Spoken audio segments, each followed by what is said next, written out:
What is up, guys? It's Dan the Man, and today I'm back with round 3 of the Gator Chess Club Championship held here at UF.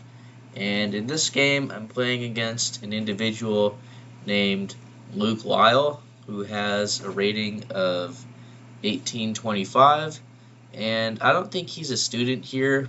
He was just in the area and decided to play in the tournament. The tournament isn't limited to students here. It's open to the general public. So in the tournament, we had some non-students play, and just to diversify the field. And again, he's from Florida, as is everyone else. And I have a score of 1 out of 2 after winning against Ethan Tall, but losing to Antony Gospodinov. We have a score of 1 of 2. And let's just go ahead and see what happens in this game. So again, it's 25 plus 5 time control. So here I play the move e4. He goes e6, going into the French. And after d4, d5, I play a move that traditional French players would look down upon. They do not like this variation of the French. But I'm not really a fan of the opening, so I just decided to enter the exchange French, which is a very drawn version of the French. It's known to be super boring and super bland and not dynamic at all. Very symmetrical, very balanced, no imbalances. So to a French defense player, this is not what they want. To someone like me who hates the French defense, they don't like facing it over the board, this is what you want. So knight f3, we just develop our pieces normally from here on.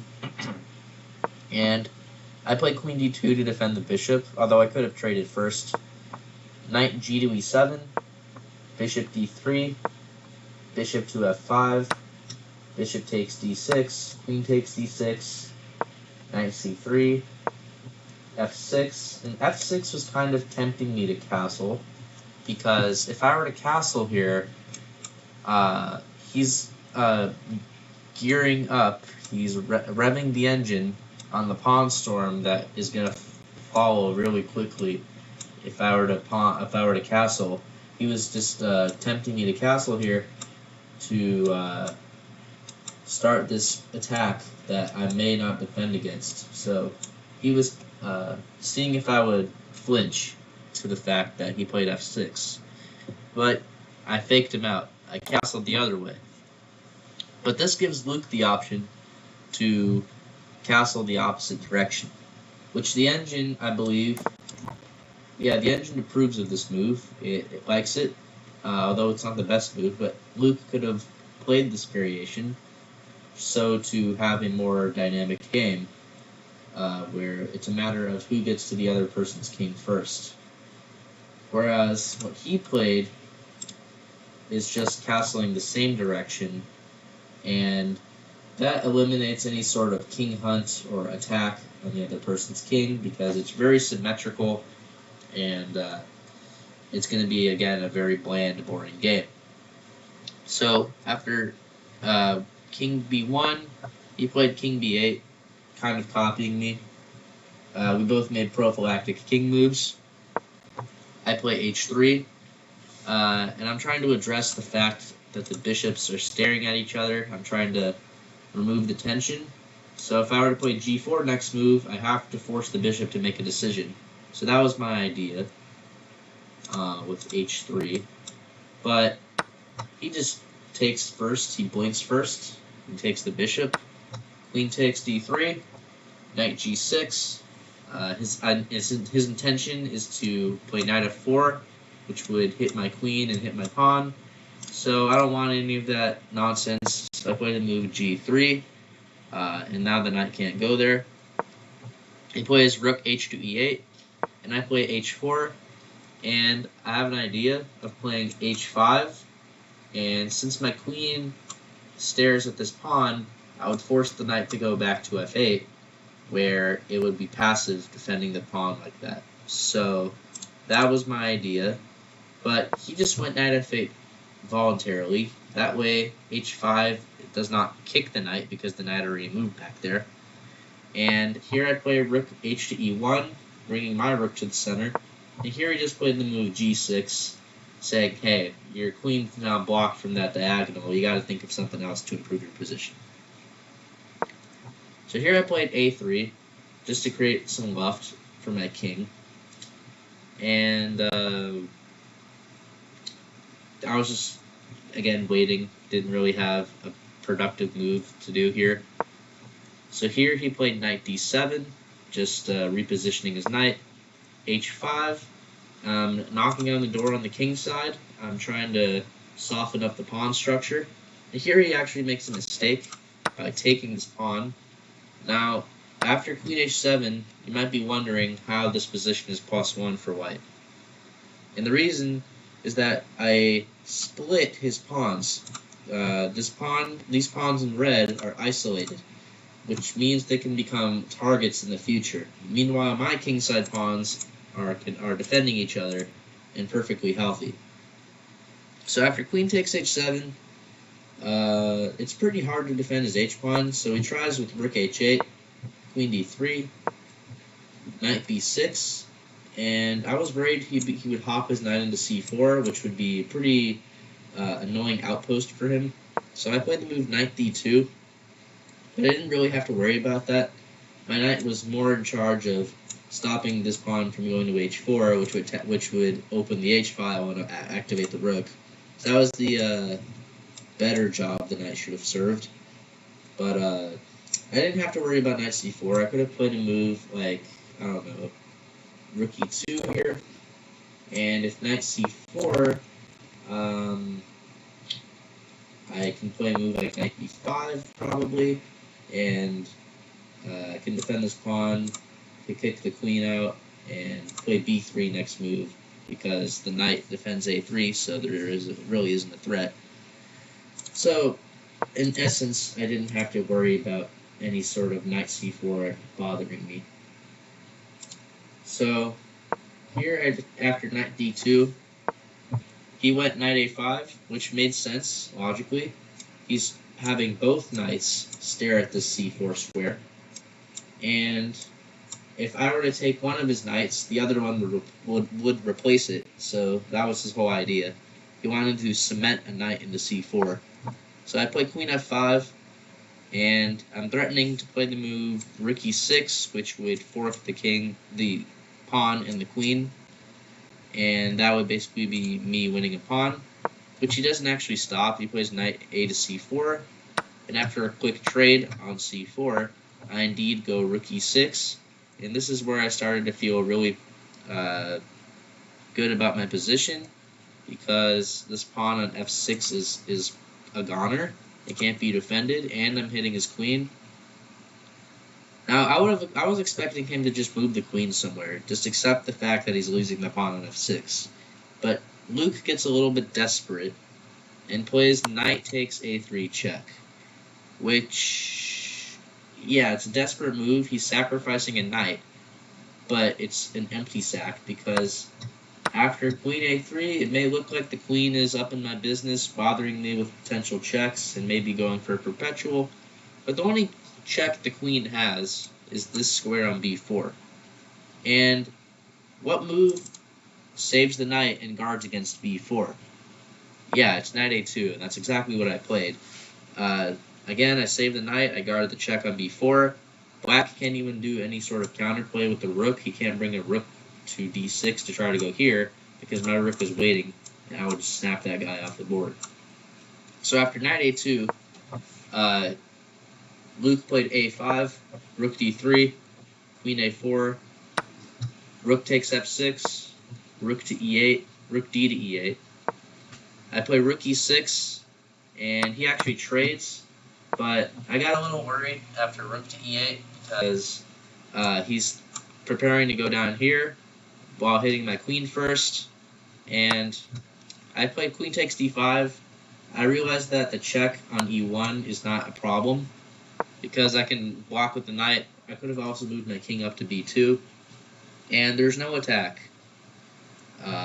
If he were to play queen b4 check, that's met with rook b3, and now his queen's hit, and I'm also aiming at the b7 pawn twice thanks to the rook b3 move. So it doesn't really want to play that check. So here he plays the move queen e8.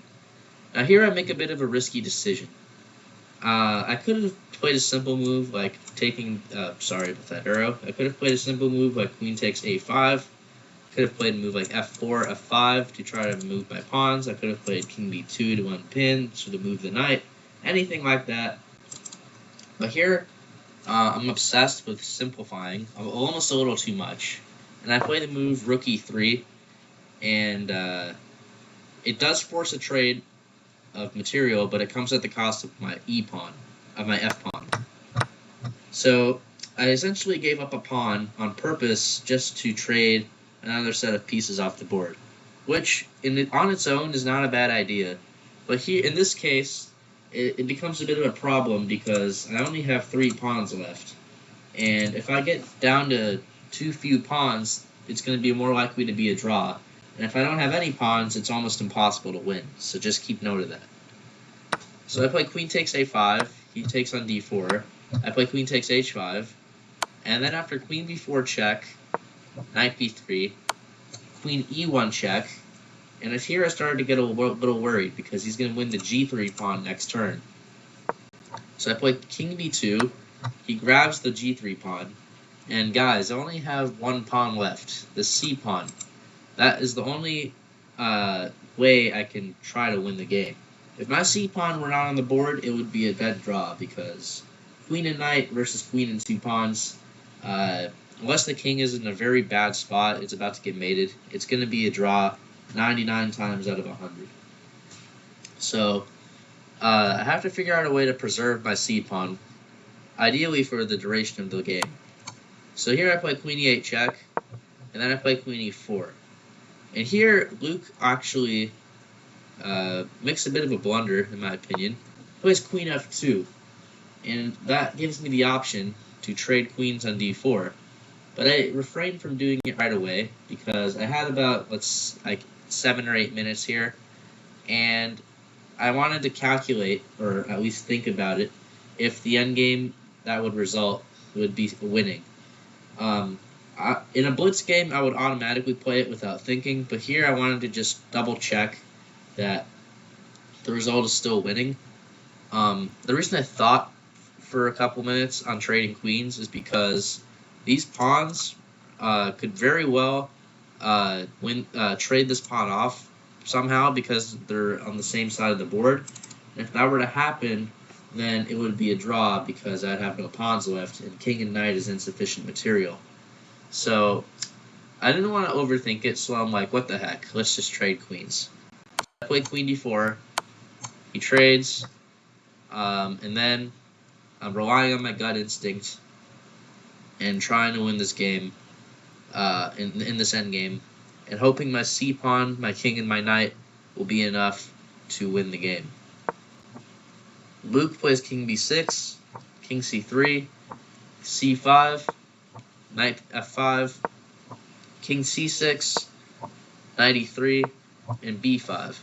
And his pawns are getting closer to my c-pawn, which is a bit of a concern, because if they get too close, I would probably be forced to trade the pawn off and make it a draw. So by playing b5, I'm getting a little nervous. I play king b3, and actually twice in this game, around here roughly, he offers me a draw, and I hesitate both times, but then I decline both times because I'm adamant on trying to win this game. I'm refusing to give in, and I want to prove that I could win this. Even though I wasn't 100% sure it's winning, I felt it was winning, and I wanted to trust my gut instinct. So after king b6, I play knight d5 check. He goes king c6, attacking the knight. Knight c3, king b6. He's sort of loitering. He's waiting for me to make some sort of progress, which I can't really seem to do. But I find a new plan. I try to bring my king to the center, and do some stuff like that. So here he plays c4 check. I have to go to e3 to keep defending the knight. And then he plays b4. And if the pawn gets to b3, I have to play c3 to preserve the pawn. So, but his pawns are getting dangerously close to my pawn, which is not what I want. And actually, there are only two moves that win here, according to the engine: knight d2 and knight f6 check. And here I play the move knight d2.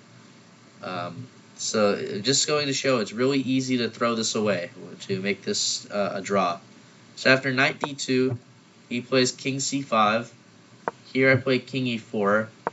And then he plays b3. And as I've said, I can't let my pawn be traded off in any way, or captured. So I have to play the move c3 to keep the pawn alive. But upon doing c3, I give him this passed pawn on b3 that I have to worry about.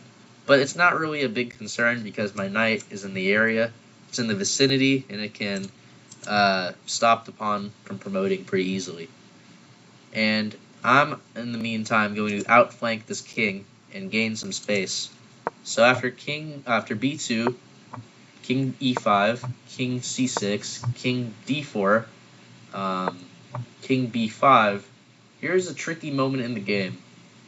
I almost blundered it with like 1 or 2 minutes here. I almost blundered it by playing knight takes c4, which on the surface looks very clever, because if black promotes to a queen here, which is something you would normally do, you'd almost always promote to a queen in chess, this would blunder a fork on a3, and this win would be a piece of cake.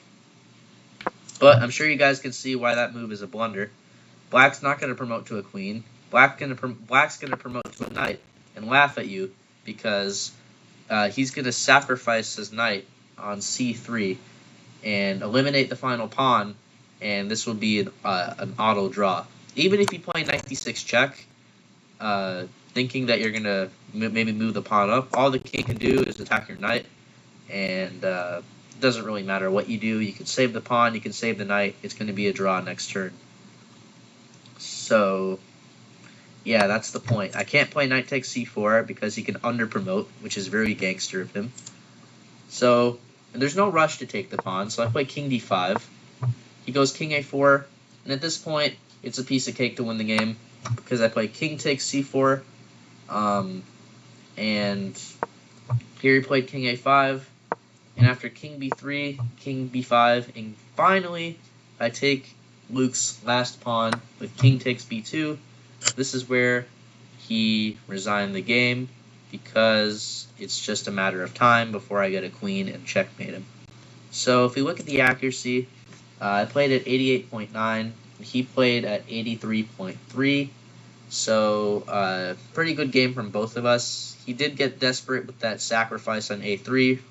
I don't really quite understand why he did it, but he was worse either way. And yeah, we win round 3 of the tournament. We have a score of 2 out of 3, and I'm having a great performance so far. And yeah, stay tuned for the next 2 rounds. If you like content like this, please don't forget to smash the subscribe button, leave a comment, let me know what you think, and yeah, have a great rest of your day or night. Bye.